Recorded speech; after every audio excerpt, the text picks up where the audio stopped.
Okey, ini video yang ke-15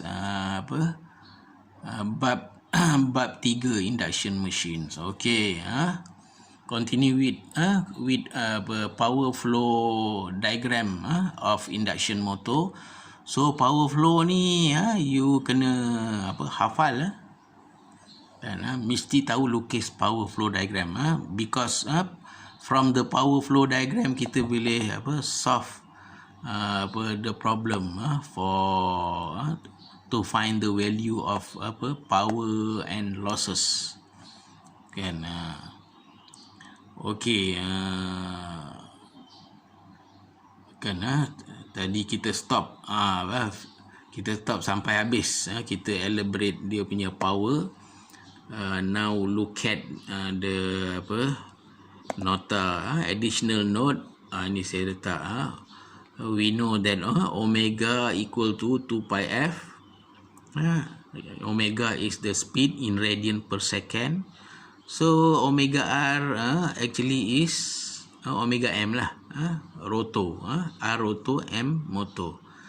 So normally we find slip guna ns and nr, but now because both n and omega is speed, only the unit is different, so we can find slip using omega. S equal to omega s minus omega r over omega s. Sync speed minus rotor speed over sync speed.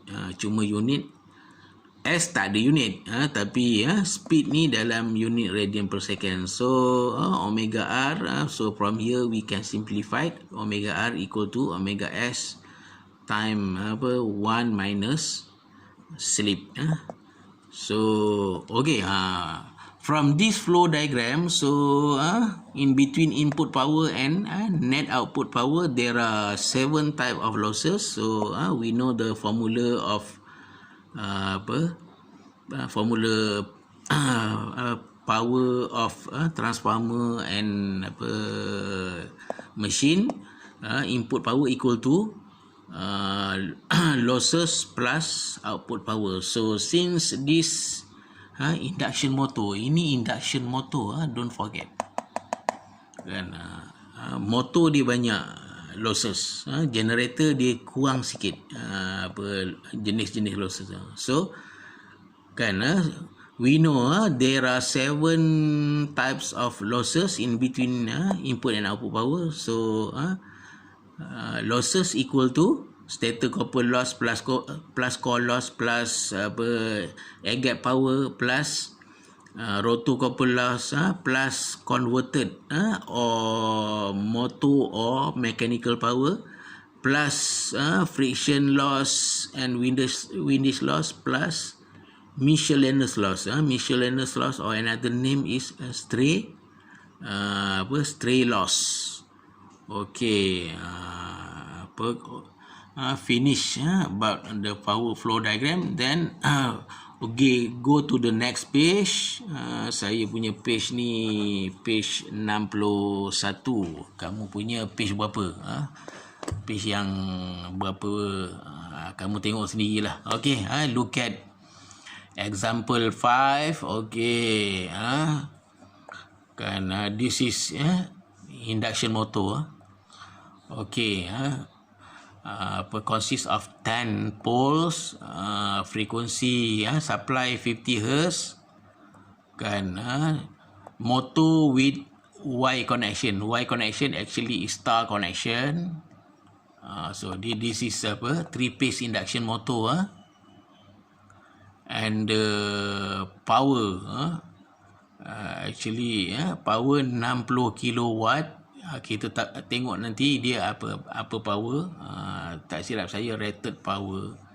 And of course lah 3 phase, dia 415 volt dia punya voltage supply. Slip kan 5%. Ini tinggi ni. As I told you, in industry maximum slip allowed is 5%. And the power factor of the motor is 0.6. Kita tengok ni 0.6, power factor pun rendah ni.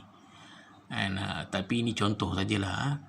If the full load efficiency is 90%, maknanya motor ni dia bagi full load, capacity full load, tapi efficiency dia 90%. Okey lah. Dia tengok efficiency 90%. Power factor 0.6.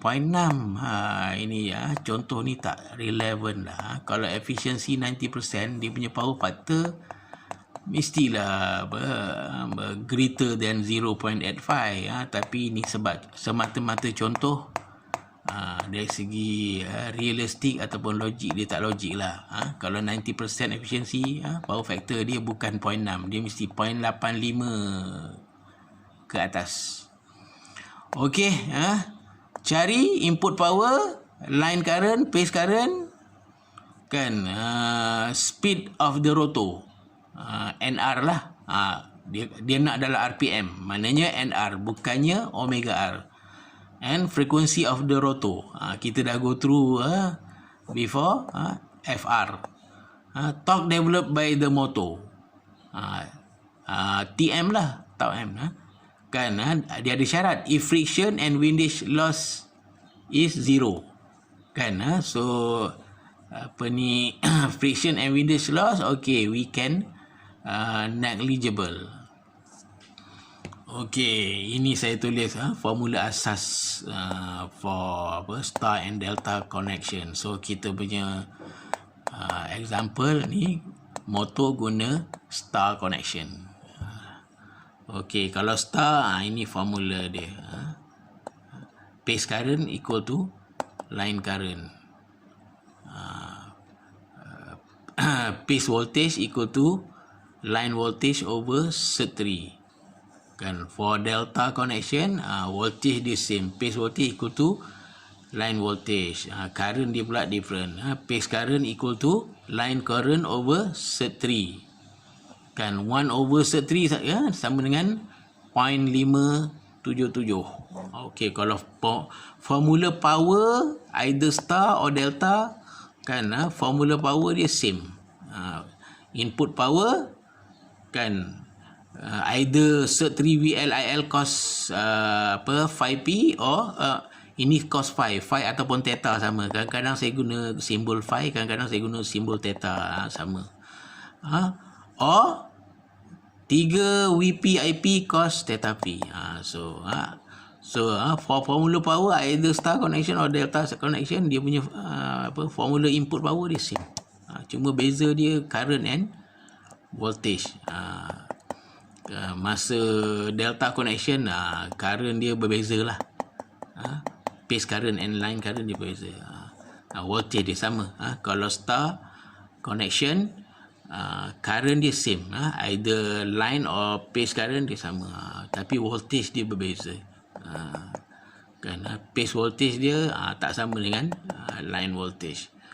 Okey, so ini apa? Ini catatan. Saya tak nampak. Kita nak cari ni lah yang kita dah baca tadi, input current, line current, phase current, rotor speed, rotor frequency, dan juga motor torque. Itu kita kena cari. Okey, look at dia punya solution. Saya tulis yang okey, kita tengok solution yang mula-mula. So given because of efficiency is given and output power. So actually 60 kilowatt ni actually is the output power. Normally motor will give, biasanya example output power is given. Kalau terdapat output dalam soalan tu, itu adalah output power. Kecuali bila dia nyatakan selain daripada output power, dia akan nyatakan. Okay, we know formula efficiency equal to output power divided by input power. So output power is given, efficiency is given, so we can automatically we can find input power. Maknanya output 60 kilowatt, efficiency 0.9, so kita dapat output power, input power dia 66.67 kilowatt. Okey, kita stop. Dah 10 minit. Nanti kita sambung video 16.